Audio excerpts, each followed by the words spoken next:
Assalamualaikum and good day, Dr. Faharna. I am Nurul Izzah, the group leader of this group.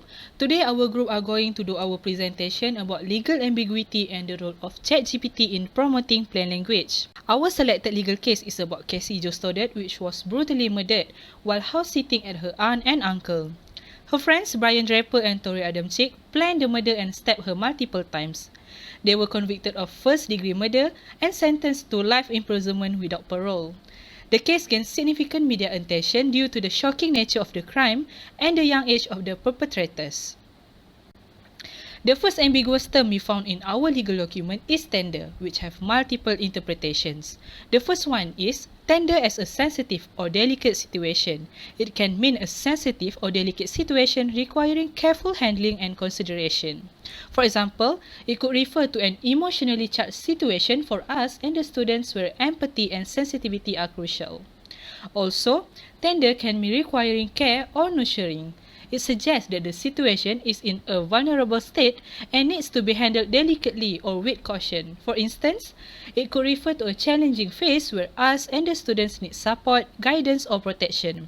Overall, it emphasizes the importance of treating everyone involved with care and consideration. The second ambiguous term in the legal document is letters. From the sample sentence below, it can refer to written communications or official documents carried by Kappa Sigma members on campus. These letters may include information, announcement, or important messages for the campus community. The sentence also mentions that the members will be collecting donations on campus. In this case, the letters they carry might include solicitation letters or donation forms to encourage individuals on campus to contribute to a cause or support a fundraising initiative. In the context of fraternities and sororities, the term letters typically refers to the Greek letters that represent the organization's name. For example, it suggests that members of Kappa Sigma will be wearing clothing with the fraternity's Greek letters displayed on them. This showcases their affiliation and is often seen during fraternity events, requirement or community service activities. Furthermore, the mention of collecting donations indicates that the members seek monetary contributions or other forms of support on campus. Next, I will pass to the second presenter. Thank you.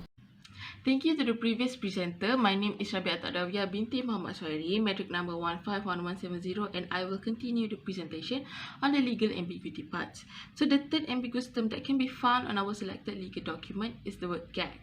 From the sample sentence provided, we can see that the court feels it has no choice but to issue a gag order.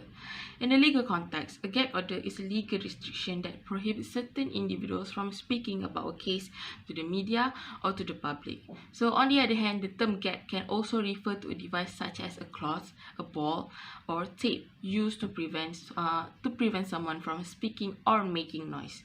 The fact that this word can refer to different concepts can lead to potential confusion or different interpretation. Next is the word bond. In legal context, bond refers to a sum of money that is paid as a guarantee to secure the release of an accused person from custody while they await trial. So it ensures their appearance in court and compliance with the legal process. So if the court revokes bond, it means that the individuals mentioned, Adamczyk and Draper, had their release from custody cancelled and were returned to detention. However, it is important to note that the interpretation of bond can still depend on the specific context in which it is used. For instance, in a general sense, a bond can describe a strong emotional connection or attachment between people. So due to this reason, it can refer to different concepts leading to potential confusion or different interpretations. Last but not least, the fifth ambiguous word that can be found is argument. In the context of a court proceeding, the term argument refers to the presentation of legal points, fact, and reasoning by the parties involved in a case. However, arguments can also be ambiguous and have multiple meanings depending on the context. For instance, in everyday language, an argument can refer to a verbal or written disagreement or debate between individuals or groups. Therefore, it is essential to consider the surrounding context to understand the intended meaning accurately. Alright, that's all from my part. I'll pass this presentation on to the next presenter. Thank you very much. Hello, my name is Lem315 Presentation with matrix number 151006. So in my presentation, I will discuss the role of the ChatGPT in promoting plain language in relation to the selection of our legal case. So analyzing the murder case of the Casey Joe, we found that many phrases and sentences that were difficult to understand.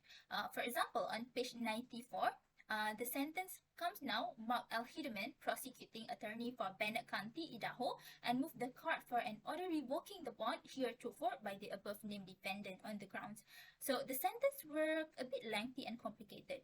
Therefore, ChatGPT has simplified it and changed some linguistic features to more accurate to understand. So firstly, as we can see, the original sentence contained the specific legal terminology like revoking the bond, heretofore, and grounds and reason. So these were replaced with simpler terms such as cancelling the bond, previously granted, and because it is believed to be necessary. So it is more accessible and easier to understand for a layperson who may not be familiar with the legal language.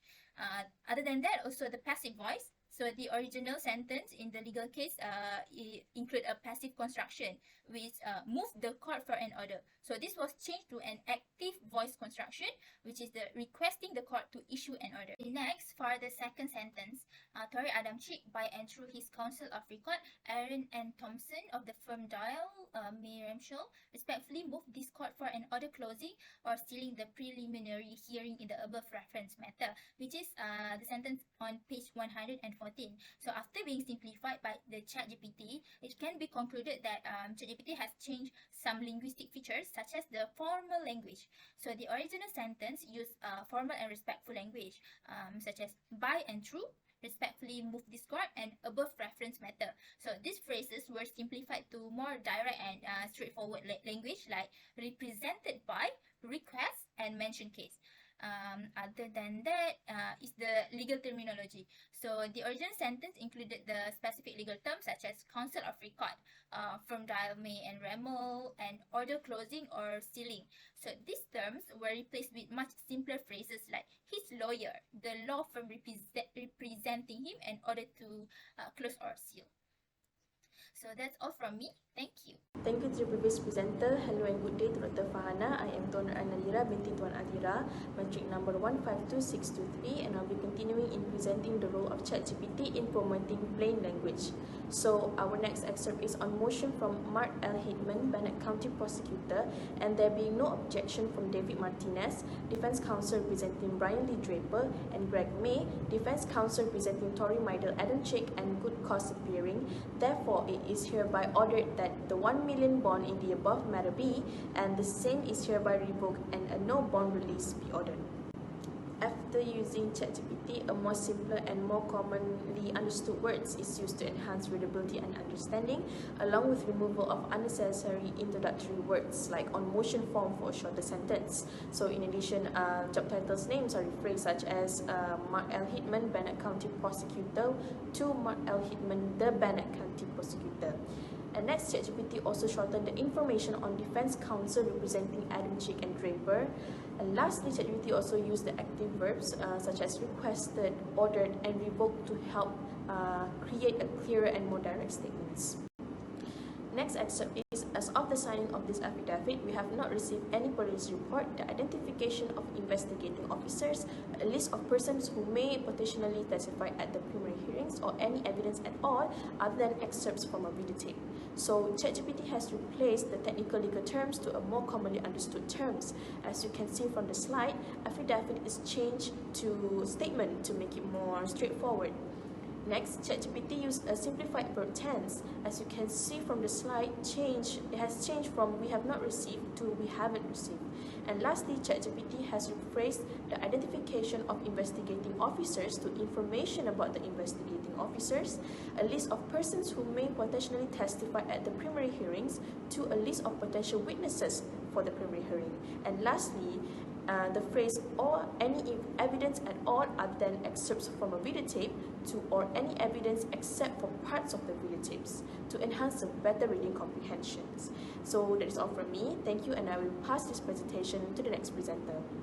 Thank you so much, the previous presenter, Nur Ain Nadira. So now it's me, Nur Atira Dalila binti Abdullah. So I'll be presenting on the effectiveness for plain language and layperson audiences. So without further ado, let's move on to the first point, which is plain language increase accessibility for laypersons. So this is because the plain language will remove any law jargon in the law document. So as example, the word affidavit will be replace or change to the word statement, which is more comprehensible for the layperson. So secondly,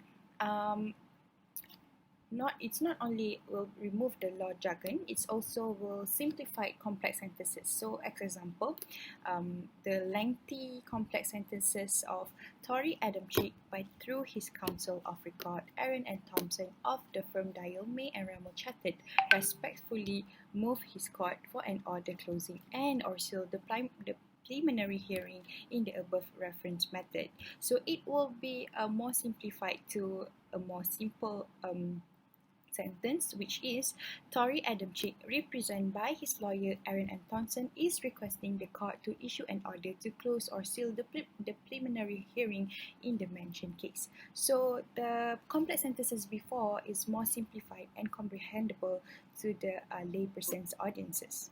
So now let's move on to the second part.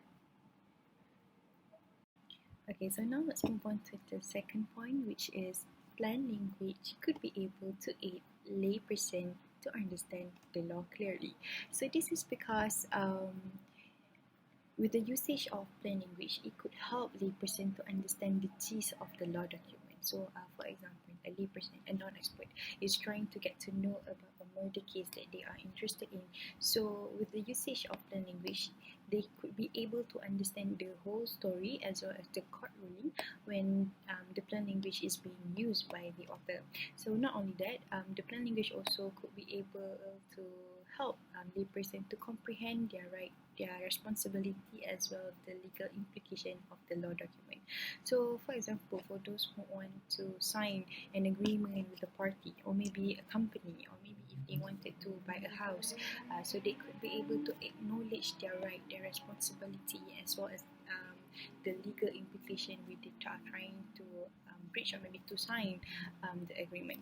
Alright, so now let's move on to the last part or the last point, which is it is time saving for the person to understand the law. This is because it will reduce some time as well as effort that it is required for them to interpret the legal document. They also will be able to understand the document independently. So instead of the non-expert or the layperson need to spend an hour or two to find the law jargon, or maybe simplify the complex sentences using ChatGPT, they could be able to understand the law document by themselves without any help of law expert or any extra effort when the author is using the plain language. So I think that it's all from our group.